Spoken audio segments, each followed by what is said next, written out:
wa Japani wanakiri wazi kwamba toka ianze Expo 2025 hapa Osaka, kazi inayofanya Tanzania imekuwa na mvuto mkubwa sana. Leo hii tumekuwa na watu matajiri wakubwa, wawekezaji wakubwa kutoka Japani ambao haijawahi kutokea. Ni waombe wa Tanzania, hii kazi imeanza na leo hii mijadala mikubwa itaendelea kwa ajili ya kujadiliana, lakini kuweka makubaliano katika maeneo mbalimbali ya upande wa uwekezaji. Ni waombe wa Tanzania, sasa mlango umefunguka katika upande wa uwekezaji. Dhamira ya Daktari Samia Suluhu Hassan kuifanya Tanzania kuwa nchi ya uwekezaji sasa inazidi kufunguka. Imani yetu kubwa kwamba tutapokuja katika swala zima la uwekezaji huu, ni waombe wa Tanzania tushirikiane kwa pamoja kuhakikisha fursa hizi ambazo tunazitafuta kwa nguvu kubwa ziweze kupata mafanikio makubwa kwa wananchi wa Tanzania, na lengo letu kubwa ni kwamba kujenga uchumi wa nchi yetu, lakini hali kadhalika kutengeneza ajira kwa vijana wetu wa Kitanzania. Sisi kama serikali tumejipanga mambo mawili. La kwanza ni miundombinu. Tunapozungumza sekta ya viwanda, Japani ni moja kati ya nchi za kiviwanda hizi. Hapa viwanda viko vingi, viwanda vya kila aina. Kwa hiyo sisi kutumia fursa za uwekezaji kutoka Japani, tumejipanga kama serikali ya Mapinduzi ya Zanzibar. Tunatekeleza miradi ya ujenzi wa mtaa wa viwanda, wanaita industrial park. Tunatengeneza mtaa wa viwanda mmoja huko pale Unguja, eneo la Dungazuze, na mwingine huko Pemba, eneo la Chamananga. Tayari ule wa Dungazuze pale Unguja tumeshaweka miundombinu. Kwa hiyo barabara zimekamilika 100%, miundombinu ya maji, na sasa tunakamilisha umeme. Wanapokuja hawa wawekezaji watatukuta tuko tayari tumewaandalia mazingira mazuri ya wao kuweka viwanda vyao. Lakini pia hizi ni hard part wanaita. Bandari yetu, serikali inachukua jitihada mbalimbali za kuhakikisha kwamba inafanya kazi kwa ufanisi, lakini pia wao wana fursa ya kuja kutusaidia namna ya kufanya vizuri zaidi. Lakini tuna soft part, mimi naziita soft part za sheria, sera na utaratibu. Hizi tumekuwa tukizifanyia mapitio makubwa. Juzi tu hivi karibuni Mheshimiwa Rais ametuzindulia mpango wa marekebisho ya sera inaitwa Blueprint.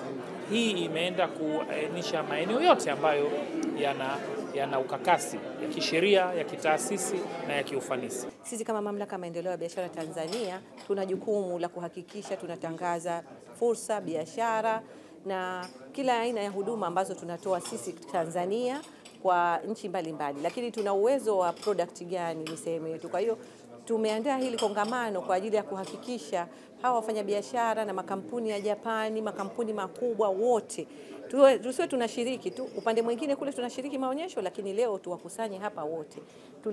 Tulifanya maandalizi haya ndani ya miezi 6. Tulitoa linki wakajisajili wafanyabiashara mbalimbali, tumewachuja sekta mbalimbali, na kama mlivyoona hapa tuna wale ni mapresident wenyewe na sio wawakilishi wa makampuni makubwa.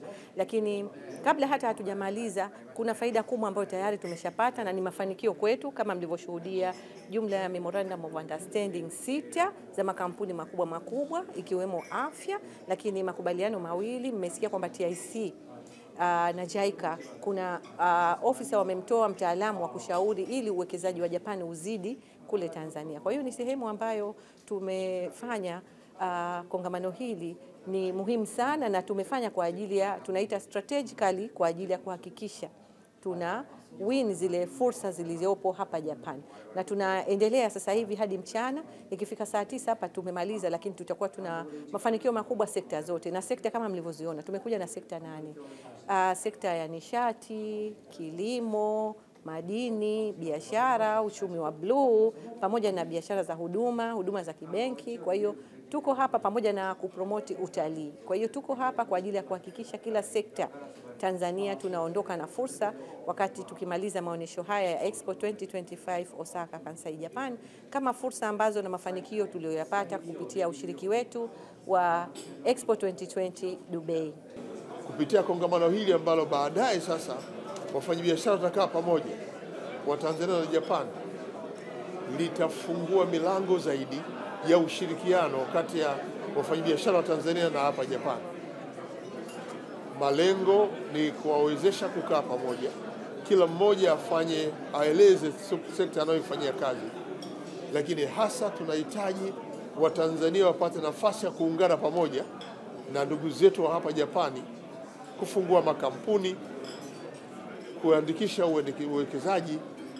Na kwa kuwa ZIPA ya Zanzibar na TIC ya Tanzania ziko hapa, wamefungua pia madawati ya kusajili moja kwa moja makampuni yanayotaka kwenda kusajili kufanya kazi Tanzania, na tumeeleza kwamba ili kufungua kampuni Tanzania tumerahisisha ujazaji wa fomu, lakini maelezo ya namna ambavyo utafanya biashara, fursa kwenye maeneo yote kama ambayo nimeeleza, kwenye kilimo, lakini maliasili na maeneo mengine ya utalii, afya na maeneo ya viwanda.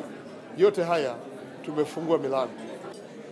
Sisi kama Tanzania tumeeleza fursa ambazo zipo zinazokaribisha wawekezaji kutoka nje, na hasa nchini Japani ambako wenzetu wameimarika kiuchumi. Japani ni nchi ya 4 duniani kiuchumi. Sisi kama Tanzania tunahitaji kushirikiana nao kwenye eneo la kiuchumi, kuweza kuwakaribisha wafanyabiashara, wawekezaji kutoka hapa nchini Japani ili waweze kuja Tanzania. Hii ni kwa mara ya 3 tunakutana pamoja tukijadili fursa mbalimbali.